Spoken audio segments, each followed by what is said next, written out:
What if the most dangerous thing on your dinner table tonight isn't what you think it is?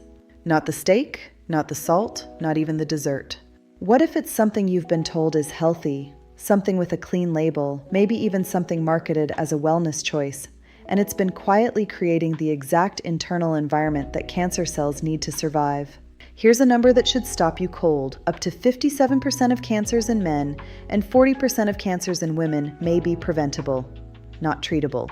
Preventable. That's what the research suggests.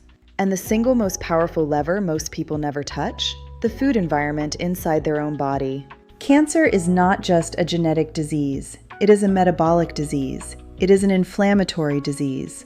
And the conditions inside your body, your insulin levels, your inflammation markers, what your gut bacteria are doing right now, those conditions either make it harder for cancer cells to take hold, or they roll out the welcome mat. Today I'm going through the specific foods that shape that environment, the ones that push it toward cancer, the ones that pull it away.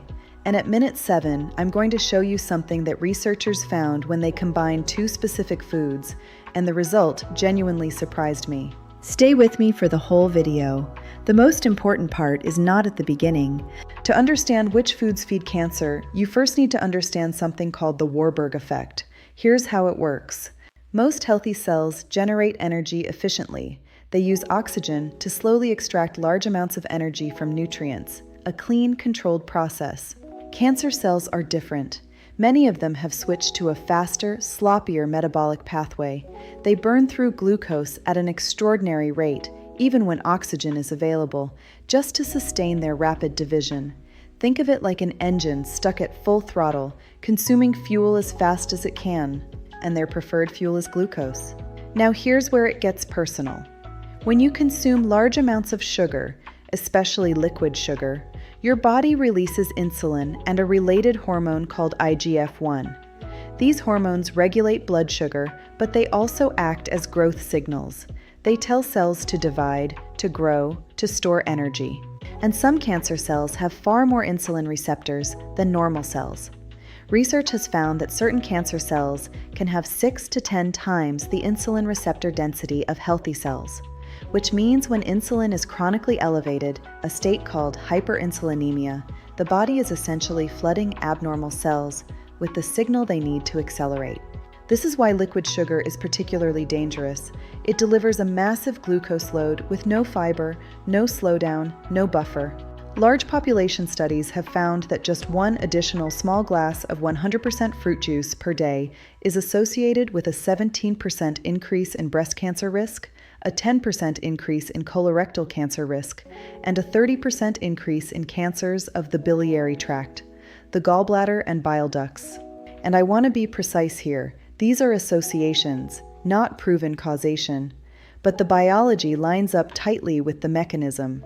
These are not random correlations. They map onto what we know about how cancer cells fuel themselves. But sugary drinks are only the beginning, because there's an entire category of food, one most households eat every single day, that does 3 separate things to accelerate cancer risk simultaneously. And the third one is the one almost nobody talks about. That's coming up in about 90 seconds. The rise of ultra-processed foods may be the single most under-examined driver of cancer risk in the modern diet.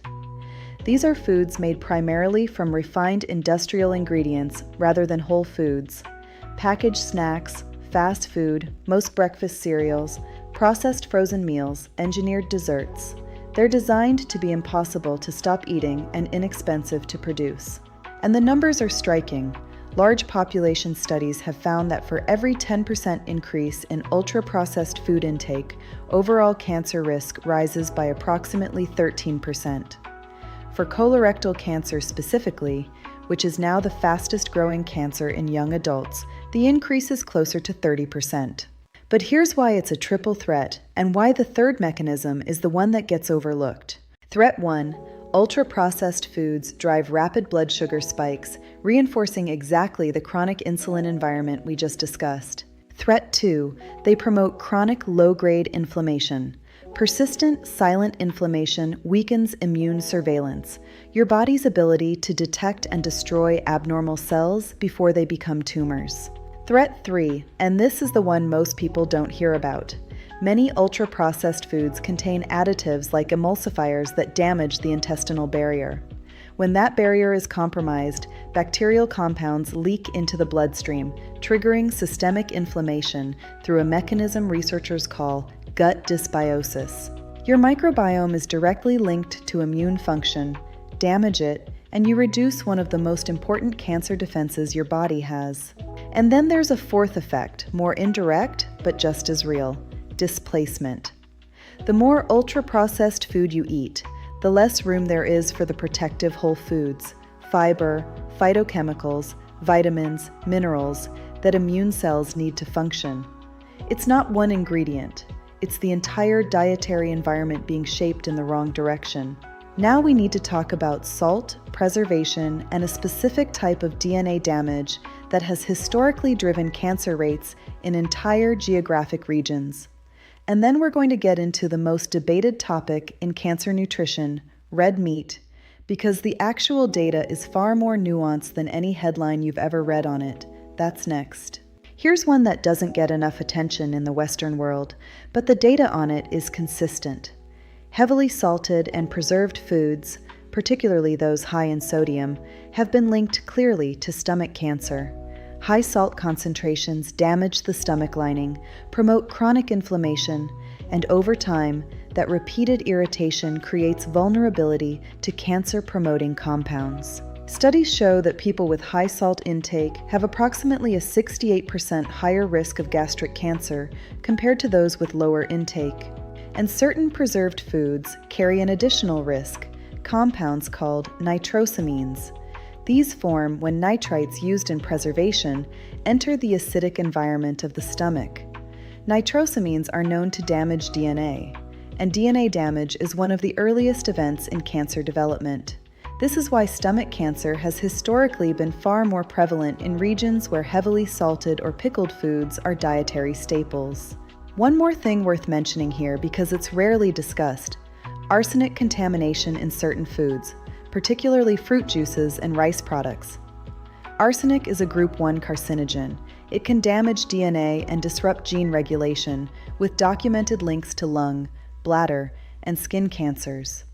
If rice is a regular part of your diet, soaking it overnight and rinsing thoroughly before cooking can meaningfully reduce that exposure. Now we need to address the most contested topic in this space carefully, because the science is genuinely more nuanced than almost any headline suggests. Let's separate two things that are constantly, and incorrectly, treated as the same: processed meat and unprocessed red meat. The evidence against processed meat is strong and consistent. Bacon, sausage, hot dogs, deli meats. The International Agency for Research on Cancer classifies these as Group 1 carcinogens. Each additional 2-ounce daily serving of processed meat is associated with approximately a 23% increase in colorectal cancer risk. Studies have also linked processed meats to elevated risk of breast, lung, esophageal, and prostate cancers. The mechanism is fairly well understood. Nitrites and nitrates used in curing can form nitrosamines in the stomach's acidic environment. These compounds damage DNA, and DNA damage is where cancer begins. Unprocessed red meat is a different story. The observational evidence does show associations with colorectal cancer, but the effect is weaker, which is why it's classified as Group 2A, limited human evidence, but biological plausibility.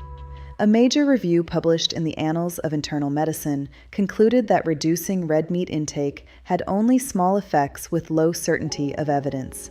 Now, nutritional research has a real limitation here. To properly study cancer causation from diet, you would need to control what people eat for 10, 20, perhaps 30 years. That's not realistic. So researchers rely on observational studies. Large populations followed over decades, which show patterns but can't eliminate confounding factors like lifestyle, exercise, or other dietary habits. This is why the debate persists. Depending on how you weight the evidence, you can reach very different conclusions. My read of the totality of the data: red meat every day, probably not a good idea. Red meat once or twice a week, paired with protective foods, the evidence doesn't clearly support that as a meaningful cancer risk driver. And the word paired matters enormously, because what the meat is displacing may matter as much as the meat itself. Here's what I mean, and this is the part I've been building toward. A single study found something remarkable about red meat and a specific type of fiber. Researchers expected the fiber to help. They did not expect what actually happened. I'm going to give you the exact numbers right now. A study published in the British Journal of Nutrition gave participants approximately 300 grams of red meat per day. Measured against baseline, this increased a specific marker linked to DNA damage in the colon by 21%. Then the researchers added 40 grams of resistant starch to the same diet, the same amount of red meat, just with resistant starch alongside it. The DNA damage marker returned to baseline, completely. It disappeared. Let me say that plainly. The addition of one type of fiber appeared to neutralize the measurable DNA damage signal associated with high red meat intake. Now, the resistant starch used in that study was a powder. But you can get equivalent amounts from whole foods, cooked and cooled potatoes, legumes, green bananas, foods that are inexpensive, accessible, and already in most kitchens. What this tells us is that the effect of red meat on cancer risk may not be intrinsic to the meat itself. It may depend heavily on what else is present in the diet, specifically fiber. If red meat is displacing fiber-rich foods, that creates one biological environment.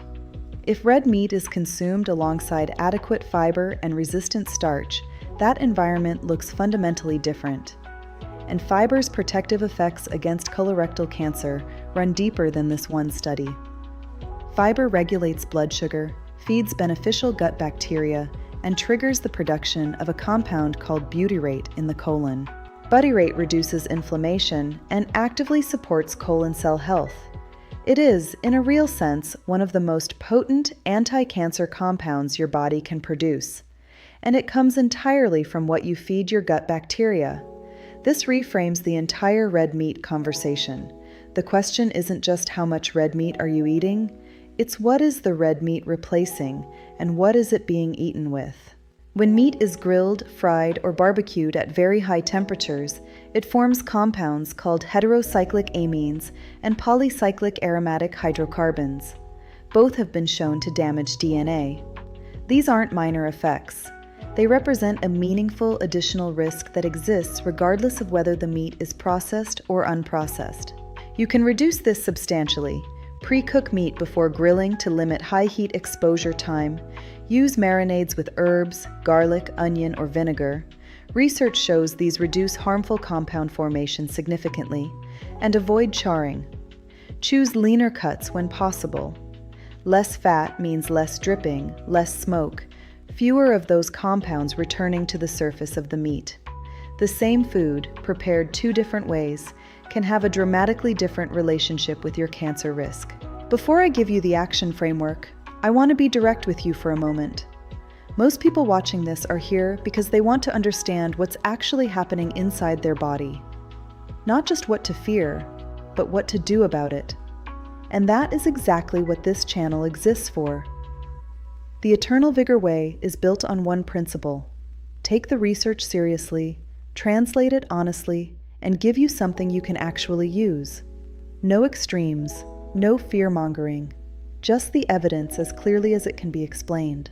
If that's why you're here, subscribe to the Eternal Vigor Way right now, because the upcoming videos are going deeper into the specific compounds in whole foods that have demonstrated anti-cancer properties in clinical research, into the gut microbiome research that's rewriting how we understand immune defense, and into the metabolic patterns that may predict cancer risk years before any diagnosis. This is the channel for people who take their health seriously. Subscribe. Then let's finish with your action framework. You don't need to overhaul everything at once. What you need is a clear direction.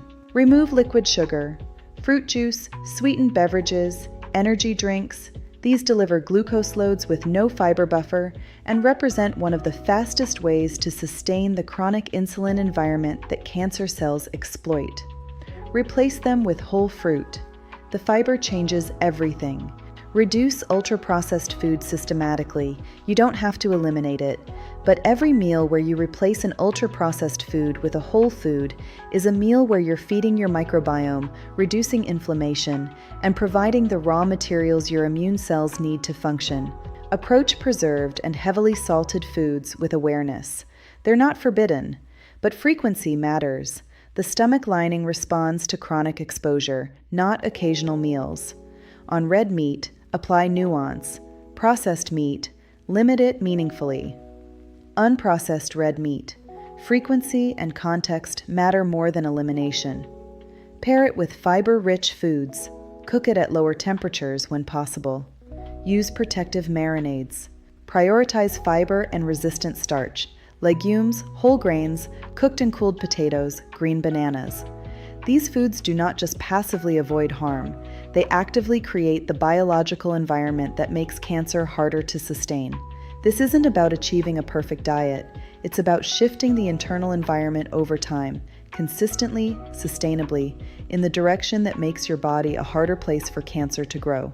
One final thing before you go. If you've watched this far, you understand something most people don't. That cancer risk isn't a fixed number you're born with. It's a moving target that your daily choices are constantly influencing. That knowledge is powerful, but only if you keep building on it. Subscribe to the Eternal Vigor Way so you don't lose momentum. New research is being published every week in this space, on inflammation, on the microbiome, on metabolic health and cancer risk. And this channel is where it gets translated into something you can actually apply. Hit subscribe, share this video with someone who needs to hear it, and let's keep going. The bottom line is this: cancer is not just bad luck. For a significant percentage of cases, it is shaped by the environment inside the body, an environment you are actively influencing 3 times a day, every single day. The research does not ask for perfection, it asks for direction. Less liquid sugar, fewer ultra-processed foods, more fiber, smarter cooking, a diet that gives your immune system what it needs to do its job. That's not a dramatic intervention, but over years and decades, it is exactly the kind of shift that the data says matters. I'll see you in the next one.